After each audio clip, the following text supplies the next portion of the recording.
ये देखो, ये क्वेश्चन है एक 2007 में आया हुआ है।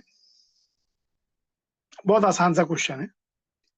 Consider a reaction Ag plus BH gives product. When concentration of both the reactant G and H is doubled, the rate increases by 8 times. However, when the concentration of G is doubled, keeping the concentration of H fixed, the rate is doubled. Overall order of the reaction is. Overall order पूछा है, individual नहीं पूछा है। तो पहली बात तो हम जानते हैं कि कोई अगर रिएक्शन दिया हुआ है और वो ये नहीं मेंशन किया हुआ है कि वो एलिमेंट्री स्टेप है, तो ये जरूरी नहीं है कि जो कोफिशिएंट है रिएक्टेंट के वो उसके ऑर्डर हो। तो हमको इसका ऑर्डर मान लेते हैं, इसका एम है, क्योंकि ऐसा तो कहीं मेंशन किया नहीं है कि भाई ये एलिमेंट्री स्टेप है। हाँ, एलिमेंट्री स्टेप में जो कोफिशिएंट होता है जी और एच के आगे, वही उसका ऑर्डर हो जाता। पर यहाँ पे ऑर्डर अलग हो सकता है, तो मान लेते हैं एम और एन है। तो और रिएक्शन का रेट कांस्टेंट के मान लेते हैं।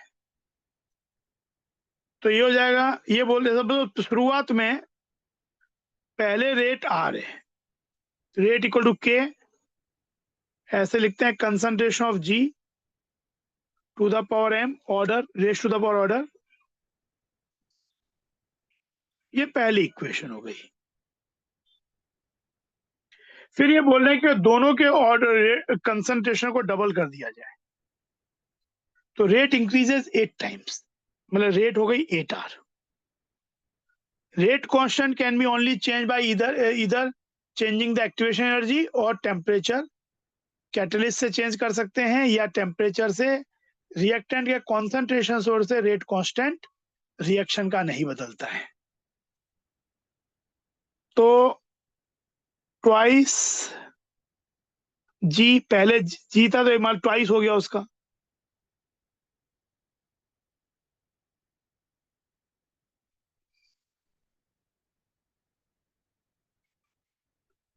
तो अगर इन दोनों को देखें हम, अगर 2/1 करें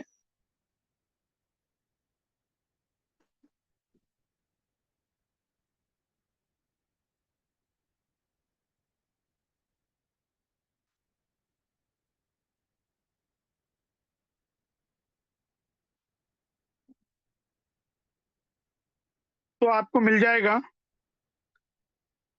8 2 to the power m 2 to the power n, which implies 2 cube equal to 2 to the power m plus n, hence m plus n equal to 3। अगर आप देखो तो आपका काम तो यहीं खत्म हो गया। क्यों? क्योंकि आपसे ये पूछा गया कि ओवरऑल ऑर्डर बताओ। तो अगर इसका इंडिविजुअल ऑर्डर m और n है रिएक्टेंट्स का, तो ओवरऑल ऑर्डर तो m प्लस n ही होगा। तो आपको निकालना ही ओवरऑल ऑर्डर है। तो एक्चुअली आपका आंसर तो यही आ गया 3। मतलब कहने का मतलब है कि ये जो डेटा है अगला, ये क्वेश्चन के लिए तो एक तरह से एक्स्ट्रा डेटा है जिसकी जरूरत नहीं है। क्वेश्चन में जो चीज पूछी है उसको निकालने के लिए। हाँ, लेकिन अगर इस डेटा का यूज किया जाए तो आप इंडिविजुअल ऑर्डर भी निकाल सकते हो। मैं सॉल्व कर दूंगा कभी का क्वेश्चन उस तरह से भी। अगर ये पूछ लेते कि जी के रेस्पेक्ट में ऑर्डर क्या है, तब आपको दूसरे का भी यूज करना पड़ता, क्योंकि m plus N equal to 3 तो ये तो नहीं बताता ना कि m क्या होगा n क्या होगा। तो देखो तब क्या करते हैं, तब however when consider g is double keeping h fixed, rate is double, तो अब क्या हो गया ट्वाइस r, रेट डबल हो गई, k तो वही रहेगा। g को डबल किया पहले वाले से, मतलब रेफरेंस ये है, और h को फिक्स रखा।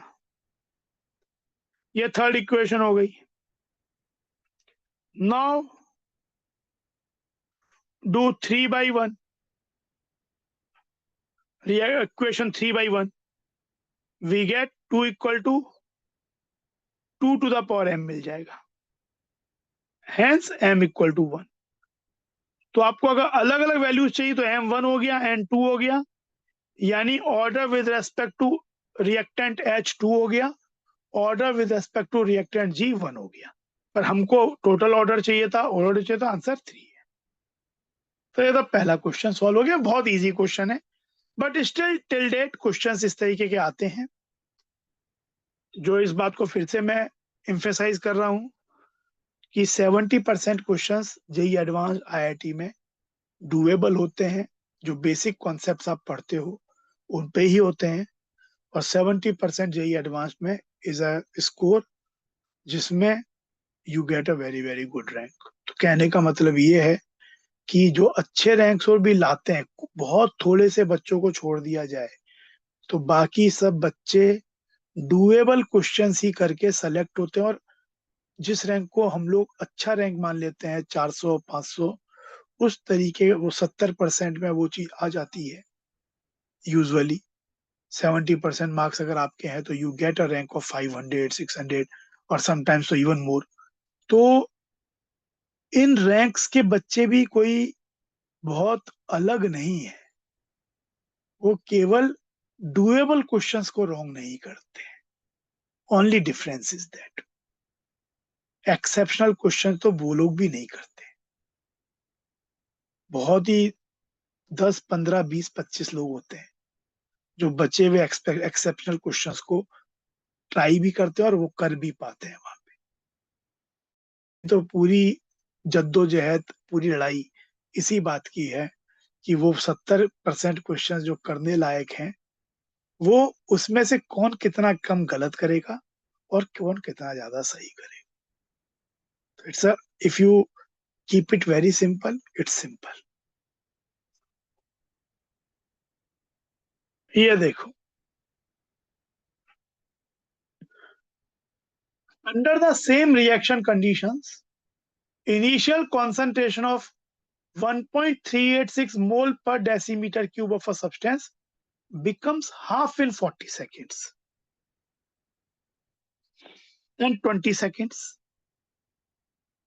हाफ हो रहा है मतलब दोनों ही हाफ लाइफ ही है, through first order and zero order kinetics respectively.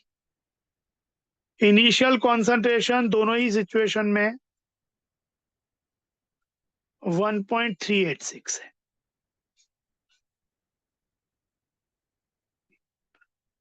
मोल पर डेसीमीटर क्यूब।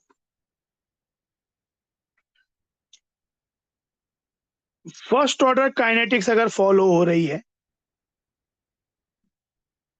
कुछ नहीं मेंशन किया तो take the simplest possible scenario, A से पी, रेट कांस्टेंट K1। तो बोला है कि हाफ लाइफ जो होता है इस केस में,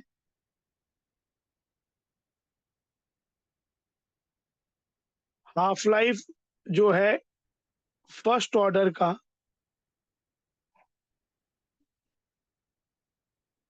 हम जानते हैं ln2/K1 होता है, मतलब इंडिपेंडेंट ऑफ इनिशियल कॉन्सेंट्रेशन होता है, इसे ए नॉट से फर्क नहीं पड़ता है।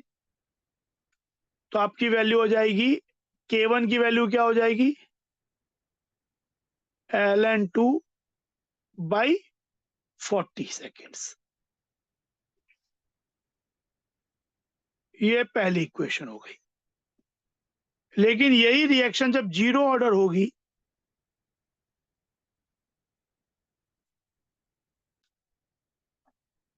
अगेन मैं ए से पी टाइप की रिएक्शन ले लेता हूं, K0 इसका रेट कांस्टेंट ले लेता हूं।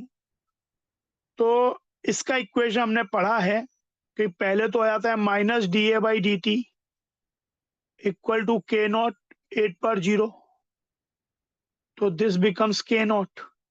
तो इससे सॉल्व करके आता है इंटीग्रेट करके 80 equal to A0 minus K0t।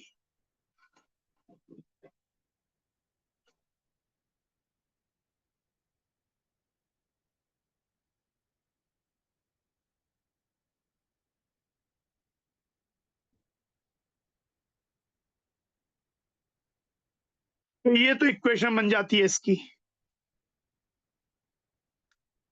अब हाफ लाइफ का मतलब क्या है इस वाले केस में, कि ये A0/2 हो जाए। ए नॉट माइनस के नॉट टी हाफ, तो ये सॉल्व करके मिलेगा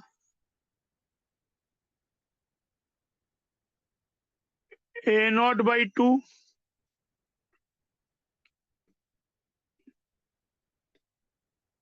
टी हाफ हमें दिया हुआ है कितना 20 सेकेंड्स, ये जीरो ऑर्डर का मतलब ये टी हाफ जीरो ऑर्डर के लिए,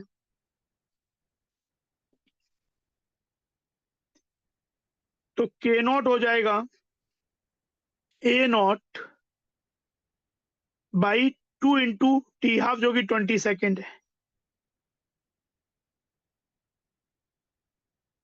तो आपका K1 बाई के नॉट पूछा है रेशियो, वो हो जाएगा ln2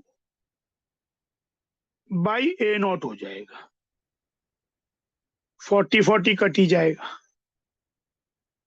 ये है 1 ये 0.693 होता है,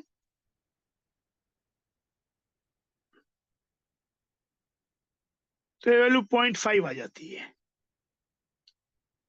अब एक बात जो नोट करने की है, जो रेट कांस्टेंट्स होते हैं दे हैव यूनिट्स। इस क्वेश्चन में तो ठीक है कि न्यूमेरिकल वैल्यू सबकी दी है और 0.5 नन चॉइस कोई नहीं दिया, 0.5 एक ही जगह दिया है। तो अगर आप यूनिट पे ध्यान नहीं भी दिए तो भी आंसर आपका ये है, कोई इश्यू नहीं है। अच्छा, कभी ऐसा हो जाए, क्योंकि इसकी यूनिट फिक्स नहीं है, कभी ऐसा हो सकता है कि जो दो जगह आंसर 0.5 दिया हो, तो इनवेरिएबली आपके दिमाग में घंटी बजेगी, यार दो जगह क्यों दिया है, यूनिट चेक करते हैं। पर सबसे साइलेंटली किल वो आपको कैसे कर सकते हैं कि 0.5 विद रॉन्ग यूनिट दे दें और डी नन ऑफ दीज दे दें, then take my word at least 85-90% people will tick the 0.5 without checking the unit। ये 0.5 तो मिल ही गया, पर यहाँ पे जो आप रेशियो ले रहे हो उसकी यूनिट वेरिएबल टाइप की होती है, तो यूनिट चेक करना जरूरी है। तो देखो, जो फर्स्ट ऑर्डर रिएक्शन का के होता है उसकी यूनिट होती है, यूनिट का फॉर्मूला होता है मोल पर लीटर, यहाँ डेसीमीटर क्यूब बोला है, 1 minus N, N is the order second inverse. तो जब फर्स्ट ऑर्डर होगा तो यूनिट K1 की हो जाएगी केवल सेकेंड इनवर्स, और के नॉट की हो जाएगी मोल पर डेसीमीटर क्यूब सेकेंड इनवर्स। तो K1 बाई के नॉट जब निकालोगे तो इसकी यूनिट हो जाएगी second inverse by mole decimetre cube ऊपर पहुंच गया, सेकेंड इनवर्स नीचे कट गया, मोल इनवर्स डेसीमीटर क्यूब, ये रेशियो की यूनिट है। तो देखो यही आंसर है, यहाँ पे कोई दिक्कत नहीं है, बट ट्राई टू अंडरस्टैंड कि मैं क्या कहना चाह रहा हूँ, कि अगर यहाँ पे रॉन्ग यूनिट होती और यहाँ पे चॉइस नन ऑफ दीज होता, तो क्या आप जल्दबाजी में यही आंसर नहीं लगा देते? मान लो यहाँ पे दिया हुआ था सपोज पर सेकेंड और एक दिया है नन ऑफ दीज, तब बहुत से लोग क्या करेंगे 0.5 देख के आंसर लगा देंगे। तो यहाँ पे ये मैं बताना चाह रहा हूँ कि बहुत बार यूनिट चेक करना is essential, don't get into the bad habits. अभी आंसर ए है, बात खत्म।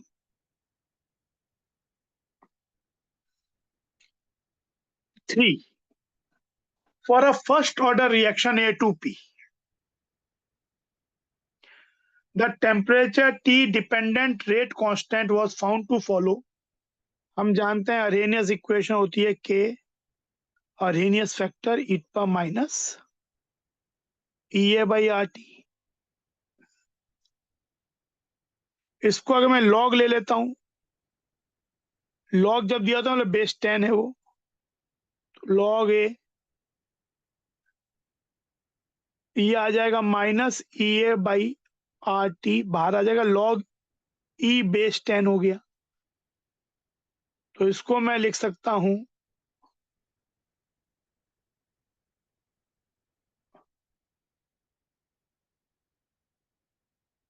ई ए बाई आर टी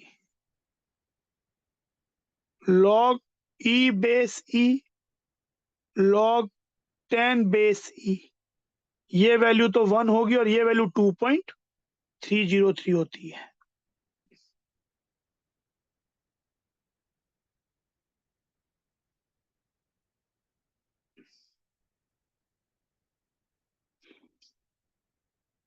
ये हो गया। इसे जिस फॉर्मेट में हमें दिया हुआ इक्वेशन, हमें ऐसा दिया हुआ है लॉग के minus E A by 2.303 R 1/t plus log A, ऐसे लिख लेते हैं। और इससे कंपेयर करने पे क्या मिलेगा, comparing with the given equation, equation तो वही है, तो आपका लॉग ए हो जाएगा 6, हैंस ए की वैल्यू 10⁶। यूनिट वही होगी जो के की होनी चाहिए। फर्स्ट ऑर्डर रिएक्शन दिया हुआ है, तो फर्स्ट ऑर्डर है तो फर्स्ट ऑर्डर का यूनिट क्या होता है, के का एस इनवर्स, तो ए का यूनिट भी एस इनवर्स होगा।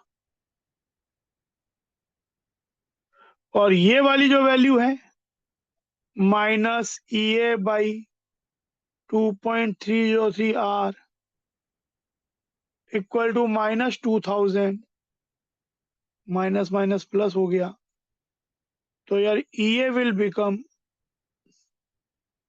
2.303 इंटू 2000 इंटू आर। आपको आंसर चाहिए किलो जूल पर मोल में, तो किलो जूल पर मोल में जब लेते हैं तो आर की वैल्यू लेनी होती है 8.314 इंटू 10⁻³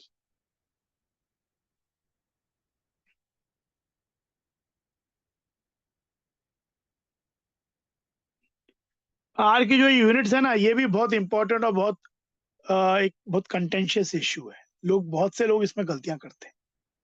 जूल में लेना हो तो 8.314, किलो जूल में ये इंटू 10⁻³, कैलोरी में तो 1.97 या 2 कह सकते हैं, किलो कैलोरी में 2 इंटू 10⁻³ और एटमॉस्फेयर लीटर में 0.0821, बार लीटर में सिस्टम में 0.083। तो ये आपका सॉल्व करके आ जाएगा 4.606 इंटू 8.314। इसको जब सॉल्व करोगे तो 38.3 आ जाएगा किलो जूल पर मोल। और ये तो 10⁻6 था ही, तो आंसर डी हो जाएगा। D will be your answer. ये चीज, तो ये आपका क्वेश्चन सॉल्व हो गया। That's it. आसान क्वेश्चन था, बहुत ही स्कोरिंग टाइप का क्वेश्चन था। This one, plot showing the variation of the rate constant k with temperature T are given below. Plot that follow Arrhenius equation. A equal to k e power minus E A by RT. तो temperature verse के verse क्या बोला, क्या लिखा है,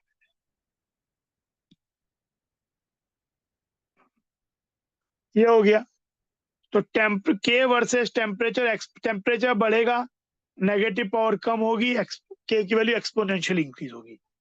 तो linear graph होगा नहीं, डिक्रीजिंग ग्राफ है नहीं, एक्सपोनेंशियल कुछ ऐसा ही होता है, बहुत ही सिंपल, कुछ मतलब करने को ही नहीं है। तो ये आंसर हो गया। ये देखो,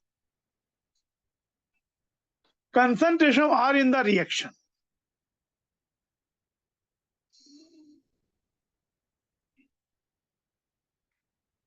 was measured as a function of time and the following data were obtained. Concentration R molarity में दिया हुआ है, टाइम दिया हुआ है, जैसे टी इक्वल टू 0 पे इसका कंसंट्रेशन 1 है आर का। रिएक्टेंट की बात हो रही है, रिएक्टेंट है। फिर 0.75 हो गया, फिर 0.40 हो गया, फिर पॉइंट, तो हम पहले रेट को हम बोलते हैं minus delta concentration by delta T पाई 1, तो ये तो 1 ही है कोफिशिएंट, तो 1 विच इज के टाइम्स फिर आर का concentration to the power order, suppose M है, इसकी बात बाद में करेंगे। हम बात इसकी करते हैं, रेट निकालते हैं। तो सबसे पहले हमें यहाँ पे, क्योंकि डेटा कोई इंस्टेंटेनियस है, डिफरेंशियल फॉर्म तो दिया नहीं है, हमें एवरेज वैल्यू से काम करना पड़ेगा, इंस्टेंटेनियस तो मिलेगा नहीं। तो यहाँ पे ये फाइन, जैसे ये आपको यहाँ से इधर, अगर 0 से इस टाइम मान लो, इसको T1 बोल दो, इसको T2 बोल दो, इसको T3 बोल दो, ये T इक्वल टू 0 बोल दो। तो अगर ये दो डेटा लेंगे तो रेट हो जाएगी R1 इस सिनेरियो में, नीचे टाइम हो गया 0.05 माइनस 0, ये हो गया -0.75 माइनस 1, तो ये वैल्यू हो जाएगी 0.25 बाई 0.05, दैट इज 5। तो ये वैल्यू 5 आ गई। फिर R2 देखें, इस इंटरवल में देखें सपोज, तो ये हो जाएगा 0.12 माइनस 0.05, 0.40 माइनस 0.75, तो ये हो जाएगा 0.35 बाई 0.07, अगेन 5। आप और भी एक दो वैल्यू निकाल देख सकते हो, पर ये आपकी रेट बदल ही नहीं रही। रेट बदल ही नहीं रही मतलब रेट कांस्टेंट रह रही है, कंसंट्रेशन बदल रहा है पर फिर भी रेट नहीं बदल रही, यानी इस टर्म को 1 होना पड़ेगा तभी तो कांस्टेंट रह पाएगा। तो ये 1 होने के लिए एक ही तरीका है हमेशा, कि m की वैल्यू 0 हो जाए, यानी ऑर्डर इज 0। तो आंसर 0 हो गया इसका।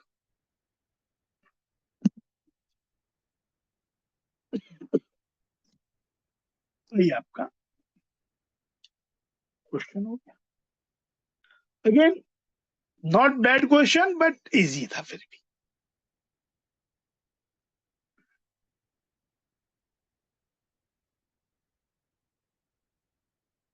ये देखो, for the first order reaction 2N2O5, मान लेते हैं रिएक्शन का के है, 4NO2O2, concentration of the reactant decreases exponentially with time. तो हमने फर्स्ट ऑर्डर के लिए पढ़ा भी है कि जो AT होता है वो A0 ईटा माइनस KT होता है, ऐसा कुछ। अच्छा, जरा सा इस चीज को एक मैं बता दूं आगे, आजकल इस कॉन्सेप्ट पे, इस रिएक्शन का यूज, जैसे अगर ये के रिएक्शन है तो पहले अगर मैं लिखूंगा तो लिखूंगा -1/2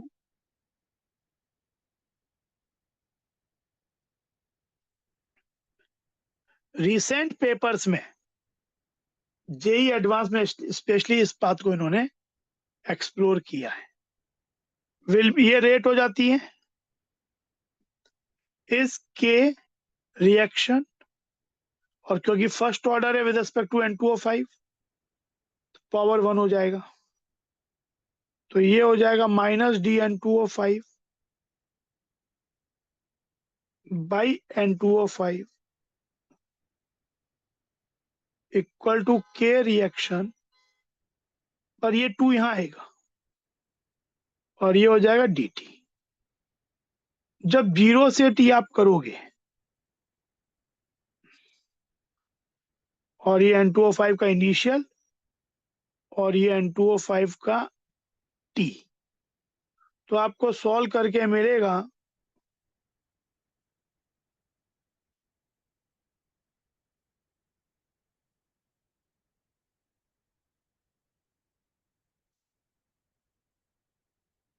e टू द पावर, ये माइनस इधर ले लेते हैं,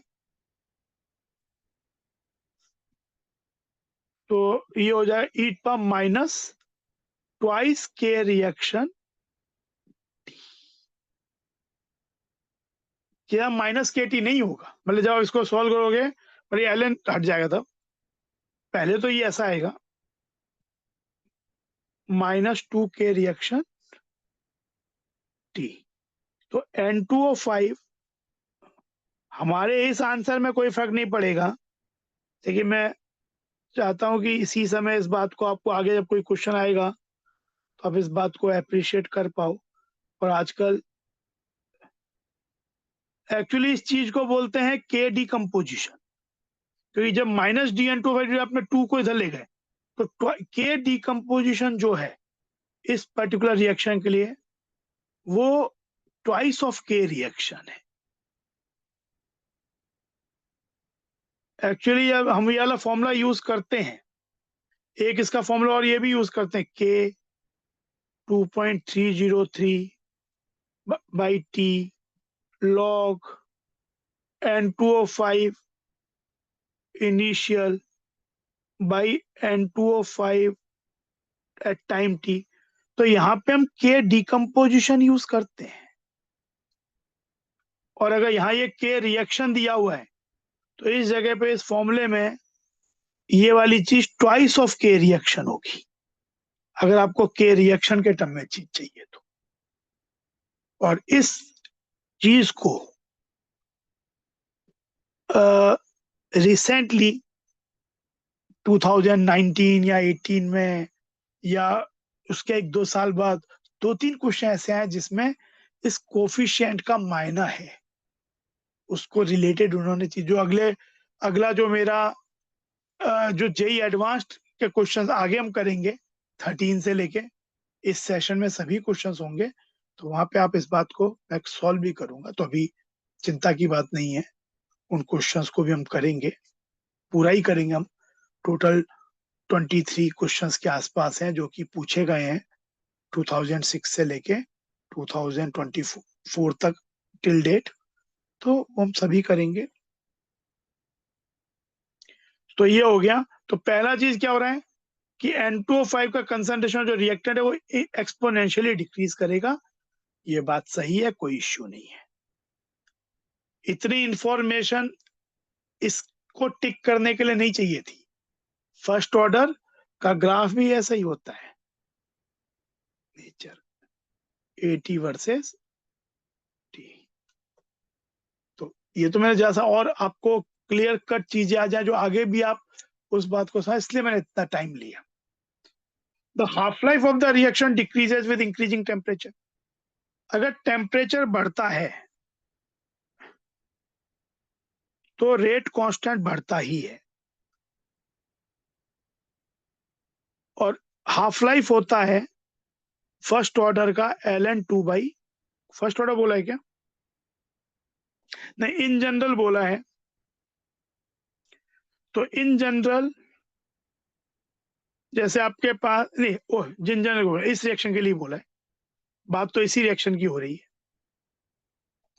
तो ln2 बाई के, तो टेम्परेचर बढ़ा तो के बढ़ा, के बढ़ा तो हाफ लाइफ कम हो गया, के बढ़ा तो हाफ लाइफ डिक्रीज हो गया, टेम्परेचर बढ़ा के बढ़ा, के बढ़ा तो हाफ लाइफ डिक्रीज हो गया। तो ये सही है क्या गलत है?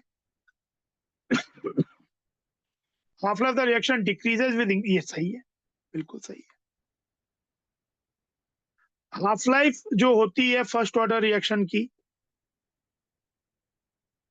वो ln2/k होती है, इसमें कहीं भी इनिशियल कंसंट्रेशन टर्म नहीं है, मतलब it is independent of initial concentration. ये फीचर भी है फर्स्ट ऑर्डर रिएक्शन के हाफ लाइफ का कि A0 से A0/2 बनने में जो टाइम लगेगा वही टाइम A0/2 से A0/4 बनने में लगेगा, वही फिर A0/4 से A0/8 बनने में लगेगा एंड सो। तो ये वाली बात ये क्या बोल रहे हैं, ये बोले डिपेंड करता है, नहीं भाई गलत बात है। And the reaction proceeds to 99.6% completion in 8 half-life duration. Solve जैसा करके देखना पड़ेगा, बात सही है लेकिन हम सॉल्व करने के ही चेक करना पड़ेगा।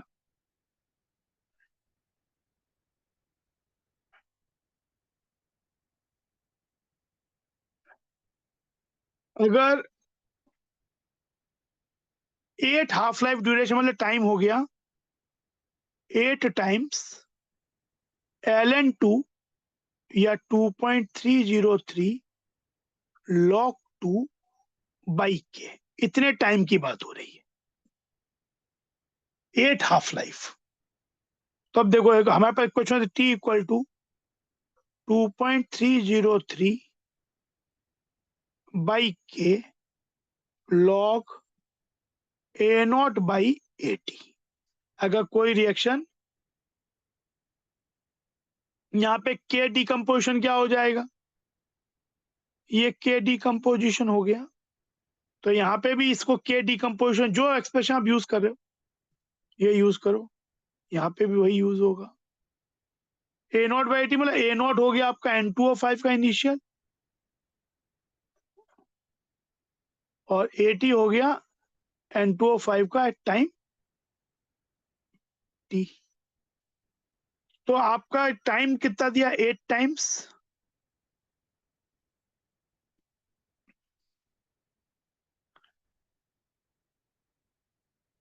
हाफ लाइफ में हम जो ये यूज करते हैं ln2/k, ये अगेन k डिकम्पोजिशन होता है, जो कि इस पर्टिकुलर केस में equal to twice K reaction होता है। तो ये हो गया,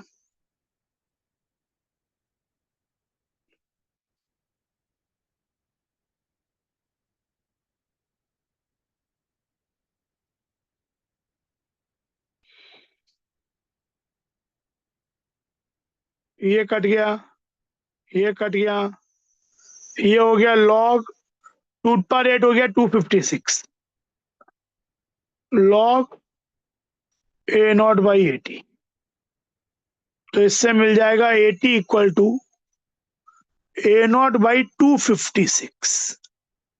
A0/256 इज ऑलमोस्ट, यू में से 0.004 A0, यानी 80 इतना बच गया, ऑलमोस्ट 250 मान के मैंने सॉल्व कर दिया, 0.004 A0 इतना बच गया। तो यूज कितना हो गया, A0 यूज कितना हो चुका है, A0 माइनस 80, यानी A0 1 माइनस पॉइंट, तो ये हो जाएगा कितना, 0.996। तो इतनी चीज यूज्ड अप हो चुकी है, इतनी रिएक्शन जा चुकी है, परसेंटेज में क्या हो जाएगा भाई, आप ऐसे भी कह सकते हो बाई A0 इनिशियली परसेंटेज निकालना हो तो इनटू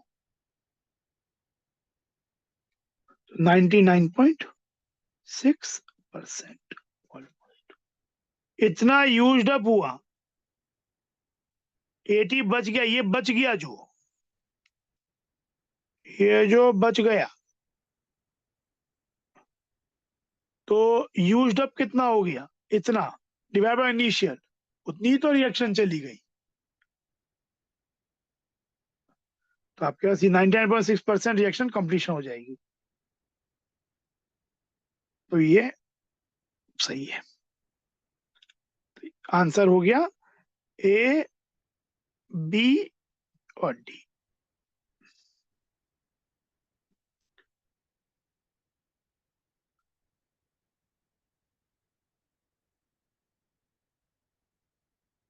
अब ये देखो question 2012, an organic compound undergoes first order decomposition. The time taken for it to 1/8 and 1/10 of its initial concentration.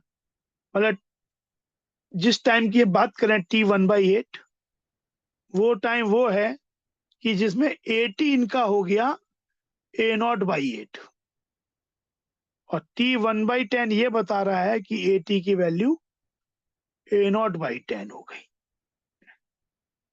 तो ये पूछ रहे हैं कि जो ये टाइम है रेशियो इंटू 10 की वैल्यू क्या होगी।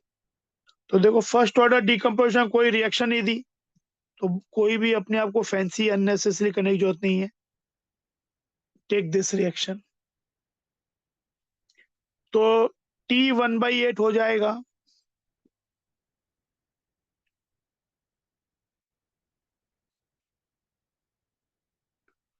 A A0/80 यानी A0/8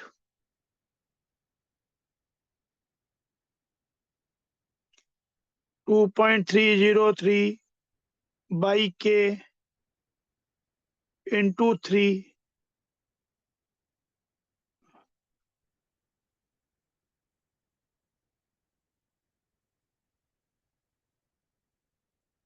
और T1/10 क्या हो जाएगा 2.303/K log A0/10। तो ये हो जाएगा 2.303/K। तो पहले अब रेशियो निकाल लेते हैं। हमें चाहिए T1/8/T1/10। पहले हमें एक्चुअली ये चाहिए वैसे इंटू 10, ये वैल्यू चाहिए, हमें वैल्यू ये चाहिए। We need this. तो ये हो जाएगा कितना T1/8। 1/8 करेंगे तो ये जब डिवाइड कर देंगे दोनों को तो ये तो कट जाएगा 3 log 2 इंटू 10। तो 3 log 2 की वैल्यू आपको दी हुई है यूज 0.3, तो जाएगा 3 इंटू 0.3 इंटू 10 यानी 9।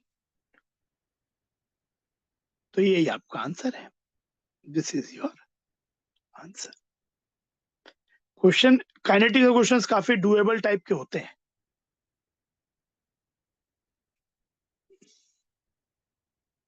तो ये चीज तो ये है, क्वेश्चंस बहुत डिफिकल्ट नहीं होते हैं। हम क्या होता है या लोग आपको डराते क्या हैं उन 10-15% के क्वेश्चंस को निकाल के जो कि बहुत डिफिकल्ट आए हैं, and sometimes they are difficult for even faculties as well. उनको बहुत टाइम मिलता है तो सॉल्व कर लेते हैं, पर एग्जाम टाइम में वो भी कभी कभार डाउट पहुंच जाते हैं कि यार इसका आंसर क्या होगा। तो हम क्या होता है कि हम जेई एडवांस्ड के केवल उस 10-15% क्वेश्चन को लेके हुआ बना लेते हैं। पर जेई एडवांस क्वालिफाई करना is not about solving those 10-15% problems. For qualifying with even with a very very good rank you need to solve those 70% which are doable questions, which 90% people do, and they get the rank they desire। अच्छी ranks मिल जाती। तो आपको इन 10% question पे unnecessarily focus नहीं करना होता है preparation के समय, जो कि बहुत डिफिकल्ट होते हैं। अगर वो होना होगा तो आपका लेवल अपने आप अगर वहां पहुंचना है तो ऐसे करते करते ही पहुंचेगा। उस क्वेश्चन के लिए कोई स्पेशल प्रिपरेशन नहीं होती।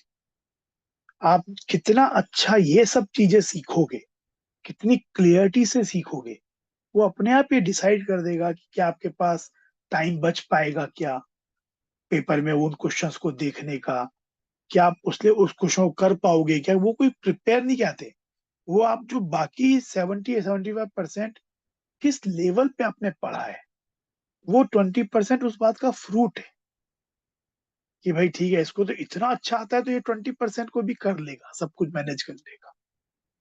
और नहीं तो 500, 600, 400 रैंक लाने के लिए तो 70%, 75% इज गुड एनफ। ठीक है ना? तो ये ध्यान रखो इस बात को।